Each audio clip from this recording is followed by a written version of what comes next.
क्या आपने कभी ध्यान दिया है कि कुछ घड़ियां बहुत तेज टिक टिक करती हैं, जबकि कुछ लगभग खामोश रहती हैं? कई बार तो रात के सन्नाटे में घड़ी की आवाज़ इतनी साफ सुनाई देती है कि नींद तक टूट जाती है। लेकिन आखिर ऐसा क्यों होता है? क्या ये किसी खराबी का संकेत है या इसके पीछे कोई तकनीकी वजह छिपी होती है? आज हम इसी दिलचस्प विषय को आसान भाषा में समझने की कोशिश करेंगे। सबसे पहले एक बेसिक बात समझते हैं। घड़ी की टिक की आवाज़ वास्तव में उसके अंदर मौजूद मूवमेंट की वजह से आती है। हर घड़ी के अंदर एक मैकेनिज्म होता है जो समय को मापता है और सेकंड, मिनट, घंटे की सुइयों को चलाता है। ये मैकेनिज्म अलग अलग प्रकार का हो सकता है और यही अंतर आवाज़ में भी फर्क पैदा करता है। सबसे आम प्रकार है क्वार्ट्स मूवमेंट। अधिकतर सस्ती और मिड रेंज घड़ियों में यही तकनीक इस्तेमाल होती है। क्वार्ट्स घड़ियों के अंदर एक छोटा सा बैटरी पावर्ड सर्किट होता है जो हर सेकंड एक इलेक्ट्रिक पल्स भेजता है। ये पल्स एक छोटे मोटर को चलाता है और मोटर सुइयों को एक एक सेकंड में आगे बढ़ाती है। इस प्रक्रिया में हर सेकंड एक मैकेनिकल जंप होता है और वही टिक की आवाज़ बनती है। अब सवाल उठता है कि कुछ क्वार्ट्स घड़ियां ज़्यादा तेज़ क्यों टिक करती हैं? इसका एक बड़ा कारण है घड़ी के अंदर की बनावट और इस्तेमाल किए गए पार्ट्स की क्वालिटी। अगर गियर, मोटर या केसिंग सस्ती या हल्की सामग्री से बनी हो तो कंपन ज़्यादा फैलता है और आवाज़ तेज सुनाई देती है। आसान शब्दों में कहें तो मूवमेंट से पैदा हुआ वाइब्रेशन केस के जरिए बाहर तक पहुंच जाता है। दूसरा महत्वपूर्ण कारण है घड़ी का केस डिज़ाइन। अगर घड़ी का केस खोखला, पतला या हल्की धातु का हो तो वो एक छोटे स्पीकर की तरह काम कर सकता है। अंदर का छोटा सा क्लिक भी बाहर आकर तेज सुनाई देता है। इसके उलट भारी और ठोस केसिंग कंपन को दबा देती है, जिससे आवाज़ कम हो जाती है। तीसरा कारण है सेकेंड हैंड की मूवमेंट स्टाइल। कुछ घड़ियों में सेकेंड हैंड हर सेकंड स्पष्ट रूप से कूदती है, जबकि कुछ में ये स्मूथ तरीके से चलती है। स्मूथ सेकेंड हैंड वाली घड़ियां अक्सर साइलेंट लगती हैं क्योंकि उनमें माइक्रो स्टेपिंग या हाई फ्रीक्वेंसी कंट्रोल होता है, जिससे अचानक झटका नहीं होता।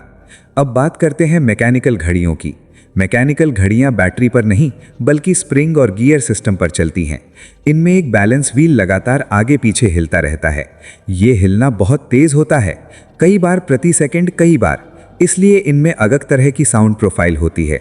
कुछ लोगों को ये हल्की सूं सूं या टर टर जैसी महसूस होती है, न कि स्पष्ट टिक टिक। फिर भी कुछ घड़ियां आवाज़ करती हैं। इसका कारण अक्सर एस्केपमेंट मैकेनिज्म होता है। ये वो हिस्सा होता है जो ऊर्जा को नियंत्रित तरीके से रिलीज करता है। हर बार जब ये काम करता है एक हल्की ध्वनि उत्पन्न हो सकती है, लेकिन आमतौर पर यह आवाज़ क्वार्ट्स घड़ी जितनी तेज नहीं होती। एक और रोचक पहलू है घड़ी की उम्र। समय के साथ साथ घड़ी के अंदर के पार्ट्स घिस सकते हैं, लुब्रिकेशन कम हो सकता है, जिससे घर्षण बढ़ता है। ये घर्षण अतिरिक्त कंपन और आवाज़ पैदा कर सकता है। इसलिए कभी कभी पुरानी घड़ी नई घड़ी से ज़्यादा टिक करती है। तापमान भी एक छोटा लेकिन दिलचस्प फैक्टर है। अलग अलग तापमान में धातु के पार्ट्स थोड़ा फैलते या सिकुड़ते हैं। इससे मूवमेंट की माइक्रोडायनामिक्स बदल सकती है और आवाज़ की तीव्रता में हल्का बदलाव आ सकता है। हालांकि ये प्रभाव बहुत सूक्ष्म होता है। अब एक मनोवैज्ञानिक पहलू पर भी ध्यान दें। जब वातावरण शांत होता है, जैसे रात में, तो हमें छोटी छोटी आवाज़ें भी ज़्यादा तेज़ लगती हैं। दिन के शोर में वही घड़ी शायद हमें बिल्कुल न सुनाई दे। इसलिए कई बार समस्या घड़ी नहीं बल्कि आसपास की शांति होती है। कई लोग पूछते हैं, क्या तेज टिक टिक खराबी का संकेत है? ज़रूरी नहीं। अगर घड़ी सही समय दिखा रही है और कोई अनियमित व्यवहार नहीं कर रही तो आवाज़ सामान्य हो सकती है। खासकर सस्ती क्वार्ट्स घड़ियों में ये आम बात है। लेकिन अगर आवाज़ अचानक बढ़ जाए या अनियमित हो जाए तो सर्विस करवाना समझदारी हो सकती है। अगर किसी को टिक टिक की आवाज़ से परेशानी होती है तो कुछ आसान उपाय हैं।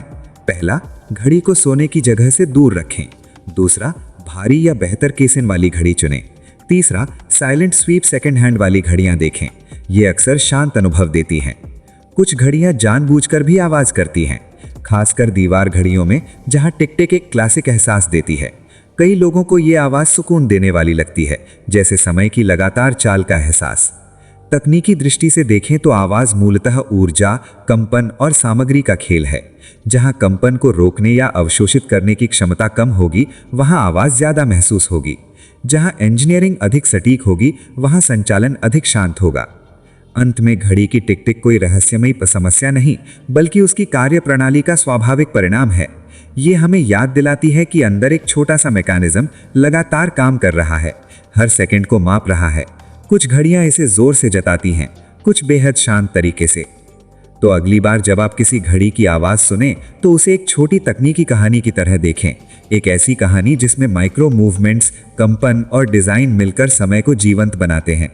समय वही है, पर उसकी ध्वनि हर घड़ी में अलग अलग अंदाज में सुनाई देती है।